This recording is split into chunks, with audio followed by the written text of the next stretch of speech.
got Leo Cuajao in there along with Dimaano and Pau Javillonar. Naagaw ni Estrada ang bola, and it will be Letran with the first possession. Montecillo from Cebu. Javillonar, his third game in season 100 of the NCAA. Cuajao, Biten, and it is Benil basketball. Enter na si Ancheta.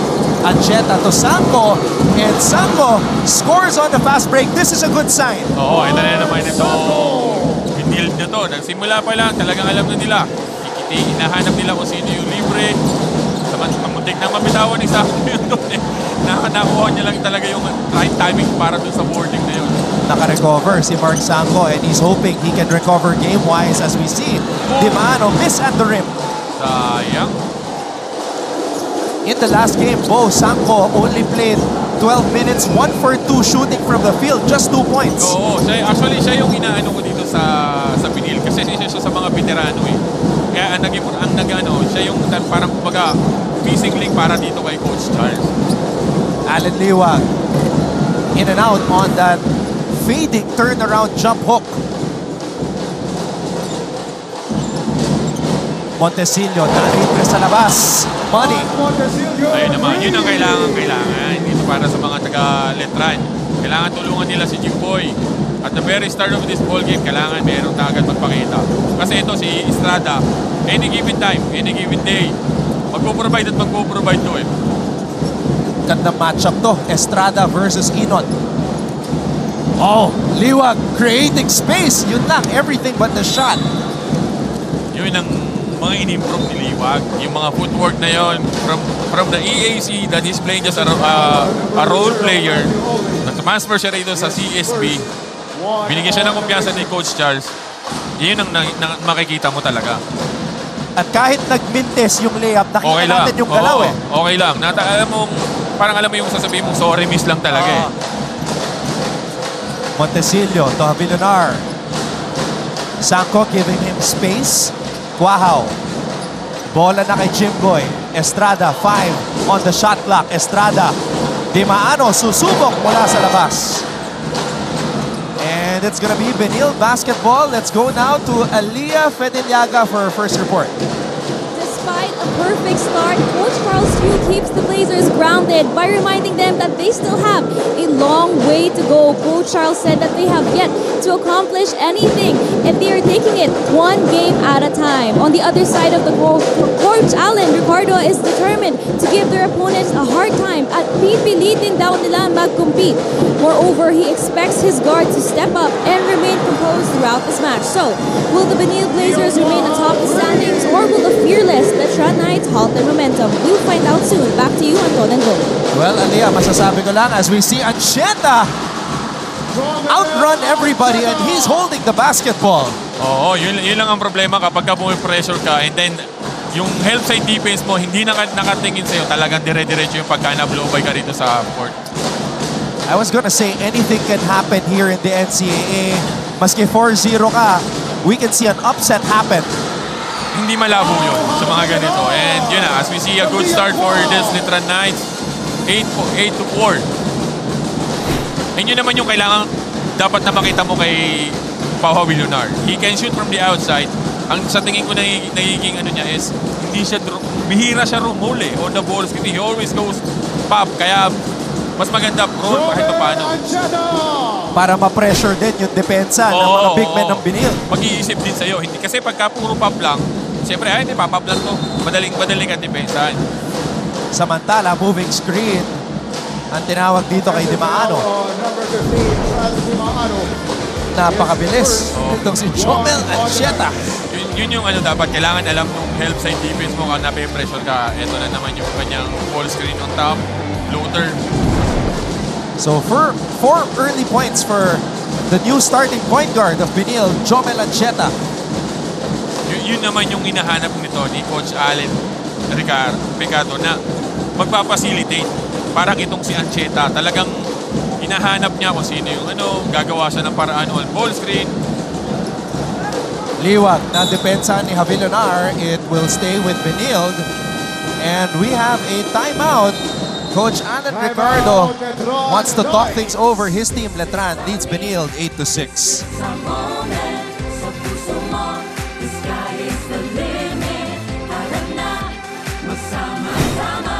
Martin Javier with Coach Hammer. Martin Antonio taking care of the coverage. And with us here is our best player of the game. Welcome back, Tony Inot. Yan yung bagong luma. Ito. Bagong luma.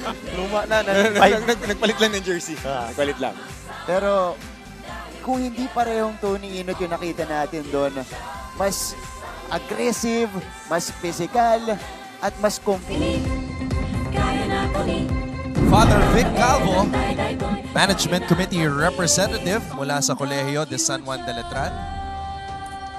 It is a packed Phil Oil Eco Oil Center here in San Juan for this highly anticipated matchup sa pagitan ng Letran at ng Benilde.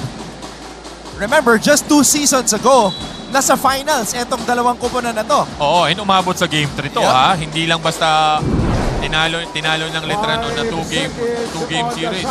Umabot ng Game 3 to, kaya lang yun nga.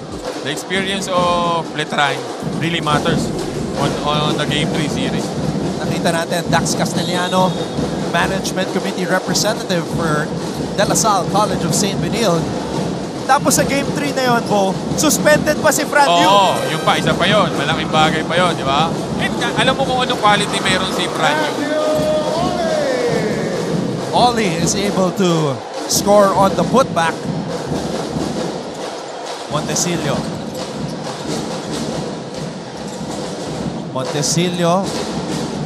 Dimaano. Avilanar. Short on the triple try. Ito na si Mark Sanco. Yung mga tira na gano'n ni Avilanar, puro inline eh.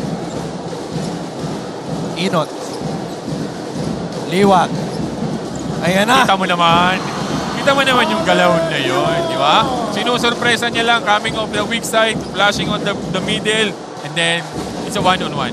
It's either, hindi naman yun eh. It's either masupalpal siya or makashoot siya. And on this time, siya naman ang nag-wagi against the Avilanar. Inot, pinasa dito kay Sanco. Malakas. Oh. Napalakas yung boarding ni Sanco.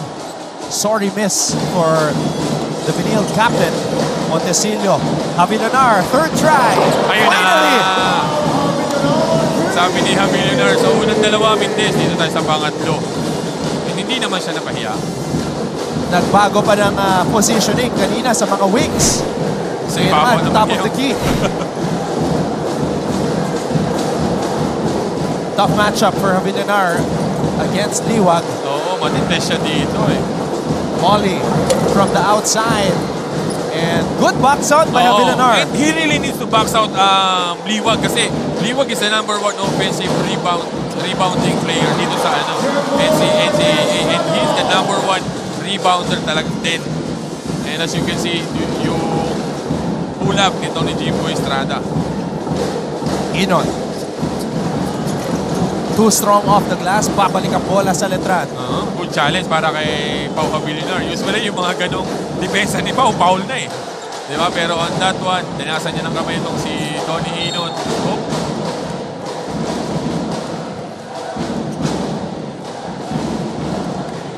Bo, medyo nagbago ng strategy si Coach Alan Liwag dito as we see this triple by Pau Avilanar. Normally, pag 5 minutes, nagpa-platoon substitution na si Coach Ricardo. Pero ngayon, no more platoon substitution. Ito yung unang substitution niya. Kevin Santos for Avilanar. And now, Monje coming in. Nung mga previous games nila, nung wala pa si Pau, the minutes is given to Santos. Kaya lang, nung pagbalik nito ni Pau, yun medyo na-depreciate yung minutes ni Santos. And he's playing well on their first 2 games. So, adjustment period sa pagbabalik ni Pau Avilanar. Tsaka yung unang laro ni Pau, Bo, ang ganda ng pinakita ni Pau eh. 28 eh. Oo. And O yun na, hindi nakatingin si Santos. Torres. And Torres draws a foul. Chinales si Torres yung depensa niya doon. Tinignan niya muna kung may kasama siya. Wala, akin na. He will earn it sa free throw. So Bo, unlike Coach Charles Stew and Alan Ricardo, unlike Coach Charles for Alan Ricardo, merong dalawang solid na point guard rotation si Coach Charles. Itong si Torres tsaka si Ancheta, parehong champion point guards na nanggaling sa ibang liga. Yun na nga. Yun naman yung hinahanap ni Coach Allen sa ano niya. Na parang ang ano niya is medyo talagang nag-rely siya doon kay Manilili. Kaya lang, hindi mo alam na may nangyayaring aksidente sa Kamalong way. And yun yung hinahanap niya ngayon kung sino yung mag-i-step up doon sa point guard position na yun. Liwag. And this is what Bo Belga was saying.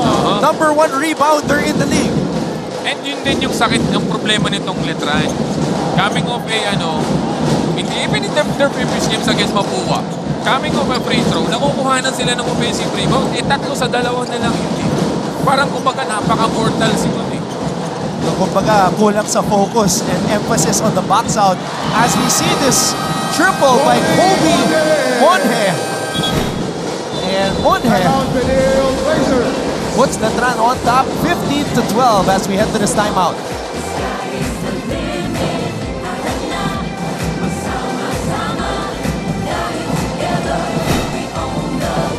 Just off to the side. 7-point lead for Mapua. Enod. Still nothing for Enod. And here comes Clint Escamis under a minute to go. Escamis zooming straight to the cup. Too easy for the MVP. Second takeaway for Tony Enod. Cometa steps into a 3. Left it short, Mangubat comes away with it. Forward pass. Hey, it's social media superstar Sophia Jarling at Charles on TikTok. And of course, more importantly, number 1 supporter ni Anton Eusebio. At eto naman, the other pretty ladies here in attendance. Kitang-kita sa ating cutie cam.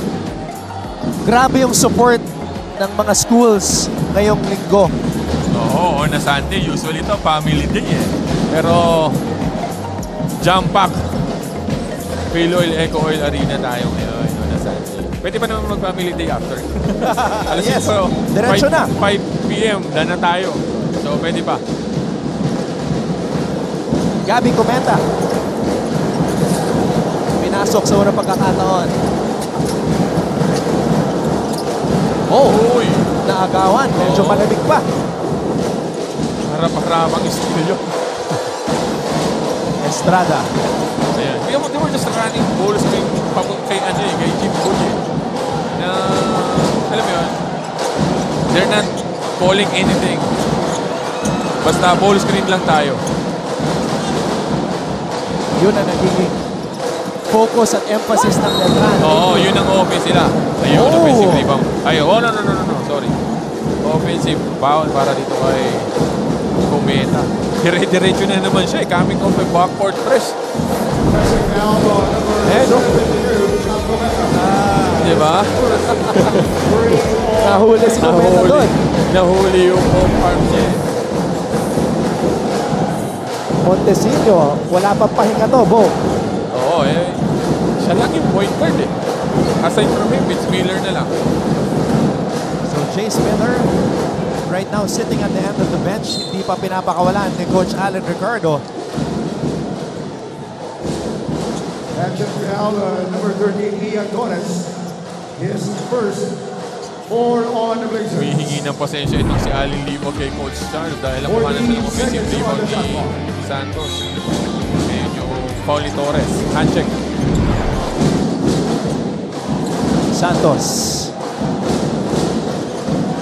Estrada.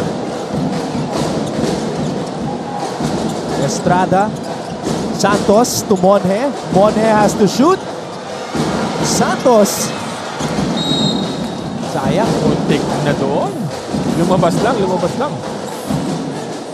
Bo, si Santos hinahanap pa yung breakout game niya ngayong season. Hinahanap pa niya. And he has the size. He has the length to challenge Liwag and any other bigs in the league. Nakaka-excite nga panoorin pag sabayin mo itong si Habilioner at itong si Santos eh. Nagmamadali. Oo. Nakakakita kasi sila ng open lane eh. Kaya lang yun nga. Hindi nila ma-convert yung anong yun, yung attacking yun. Montesilio. Monhe. Susubok mula sa labas. Another Ayun one. Kobe Monhe, a second triple. They are just running a hammer screen papunta dito sa baseline. Tapos pagka nag-commit yung dalawang defender sa point guard, ikinigikap lang sa ibabaw. So that's a foul on Montesilio. There's that triple mula kay Kobe Monhe. Libre. Nobody rotates on Kobe Monhe. Even hedging lang. Panibagong adjustment to, Bo. CJ Delfino coming in before Jace Miller. Oo, actually, dapat ito pangatlo pa siya sa rotation eh. Pero yun nga, kanya-kanyang pahiyang yan. Oy! Miscue na naman. And Cometa saves it to the wrong man. Delfino pumunta sa kabila. Monhe. Santos, wala pa rin. Ang naging problema ni Delfino doon, nandun na siya sa harap, kinuha niya pa sa ilalim. Eto na ito Sanchez. Uy! And Sanchez is fouled as he drove hard to the basket. Oo, hindi niya itinira. Sayang. Ito, nabump na siya. Hindi niya lang itinira eh, para maging 2 shots eh. Even if Santos blocks his shots, 2 shots pa rin yun. Former Benil Blazers point guard Prince Carlos supporting. Kailangan ni Coach Ali ng point guard. Ayun. Si Prince Carlos. Alumnus ng kabila eh. Carlos also brand new member of our NCAA broadcast team. Nasaan na ba si Ray ng Batak? Wala sa bench ngayon ah. May laro ba May sila? laro yata sila. May laro sila. Yata si Coach Ray. Ano kaya tinuturo ng taong yun sa mga player niya?